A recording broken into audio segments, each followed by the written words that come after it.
Magandang umaga po at live mula dito sa Pag-asa Weather Forecasting Center. Narito ng lagay ng ating panahon ngayong araw nga ng Linggo, July 13, 2025. At sa ating pinakanilabas na update, partikular na po sa ating mga thunderstorm advisories, muli po inanyayahan namin kayong bumisita sa panahon.gov.ph kung saan makikita nga yung mga latest update, partikular na sa mga inilalabas ng mga thunderstorm advisories at mga rainfall information ng iba't ibang mga regional offices ng Pag-asa sa buong bansa. As of 3:58 AM nga, naglabas po ng thunderstorm advisory ang Visayas Pag-asa Regional Services Division. Posibleng makaranas sa mga thunderstorm ang bahagi po dito sa may area ng Leyte hanggang mamayang bandang alas 5 or alas 6 ng umaga. So para po sa mga latest update, maaari tayong pumunta dito sa panahon.gov.ph para sa magiging lagay partikular na ng mga thunderstorm advisories, rainfall information at mga general flood advisories sa buong bansa. At sa ating latest satellite images naman, makikita po natin patuloy pa rin yung pag-iral ng southwest monsoon o habagat. Ito pa rin yung magdadala ng mga pag-ulat, malaking tsansa ng maulap na kalangitan, partikular na sa kanlurang bahagi ng Central Luzon, yung Bataan, Zambales, ganoon din yung Batangas at Cavite, at ang nalalabing bahagi or malaking bahagi ng Mimaropa. Malaki rin yung tsansa ng mga pag-ulan sa bahagi ng Western Visayas, Negros Island Region sa Visayas, at gayon din dito sa may Zamboanga Peninsula at BARM sa may area naman ng Mindanao.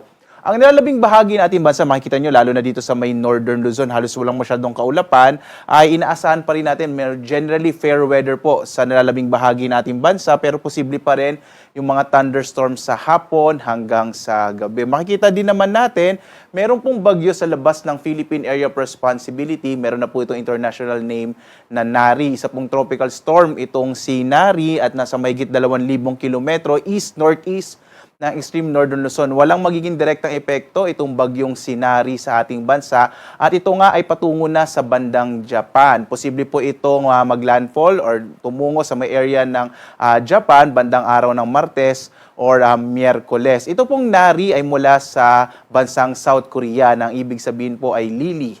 At samantala naman dito sa ating bansa, meron pong cloud clusters o kumpol ng kaulapan dito sa may silangan ng Mindanao. Minomonitor po natin yan dahil posible itong maging low pressure area sa mga susunod na araw. At magbibigay po tayo ng update, partikular na nga dito sa cloud cluster sa may silangang bahagi ng Mindanao. Nakikita rin po natin mga kababayan, this week, lalo na bandang araw ng Huwebes, Biyernes, muling lalakas itong habagat, kaya posibleng maapektuhan na naman ang malaking bahagi ng ating bansa, lalong-lalo na sa may western section ng Luzon at Visayas. So magbibigay po tayo ng update, lalong-lalo na sa magiging taya po nitong habagat at itong kumpol ng kaulapan o cloud cluster sa mga susunod na araw.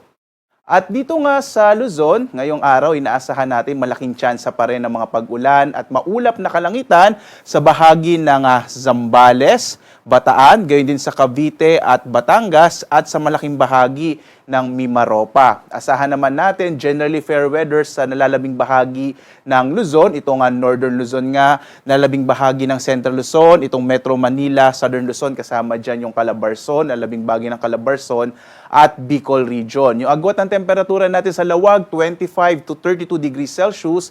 Sa Tuguegarao, 25 to 33 degrees Celsius. Sa Baguio naman, 17 to 23 degrees Celsius. Habang sa Kamaynilaan, 25 to 31 degrees Celsius. Sa Tagaytay, 23 to 29 degrees Celsius. Sa Legazpi, 27 to 32 degrees Celsius. Dumako tayo sa Palawan, Visayas at Mindanao. Inaasahan din natin ang maulap na kalangitan na may kalat-kalat na mga pag-ulan, pagkilat-pagkulog sa may bahagi ng Palawan. Ang agwat ng temperatura sa Calayan Islands, 25 to 31 degrees Celsius. Habang dito sa Puerto Princesa, 25 to 31 degrees Celsius. Magiging maulap din ang kalangitan sa bahagi ng Western Visayas at Negros Island Region. Dulot po yan ng habagat. Ang nalalabing bahagi naman ng Visayas ay makararanas ng mga isolated o pulupulong pag-ulan, pagkilat-pagkulog sa hapon hanggang sa gabi. Agwat ang temperatura sa Iloilo, 25 to 31 degrees Celsius. Sa Metro Cebu naman, 26 to 32 degrees Celsius. Habang sa Tacloban, nasa 26 to 32 degrees Celsius. Malaki rin yung tsansa ng mga pag-ulan sa bahagi ng Zamboanga Peninsula at BARM, dulot din ng hanging habagat, habang ang nalalabing bahagi ng Mindanao ay makararanas ng generally fair weather na may mga isolated o pulupulong pag-ulan, pagkilat-pagkulog sa hapon, hanggang sa gabi. Agwat ang temperatura natin sa Zamboanga City, 24 to 32 degrees Celsius. Sa Cagayan de Oro naman, nasa 23 to 32 degrees Celsius, habang 25 to 32 degrees Celsius naman sa bahagi ng Davao. Sa lagay naman ng ating karagatan, makikita po natin walang nakataas na gale warning sa anumang bahagi ng ating kapuluan, habang inaasahan natin na katamtaman ang magiging pag-alo ng karagatan sa dulong bahagi ng Hilagang Luzon, habang banayad hanggang sa katamtaman naman na magiging pag-alo sa lalabing bahagi ng ating bansa. Maaring pumalaot yung mga sakyang pandagat at mga bangka sa mga baybayin ng ating kapuluan, samantala naman mag-ingat pa rin kapag may mga thunderstorms na maaring magpalakas ng alon ng ating karagatan. Samantala, ang araw ay sisikat mamayang 5:34 na umaga at lulubog, ganap na 6:30 ng gabi.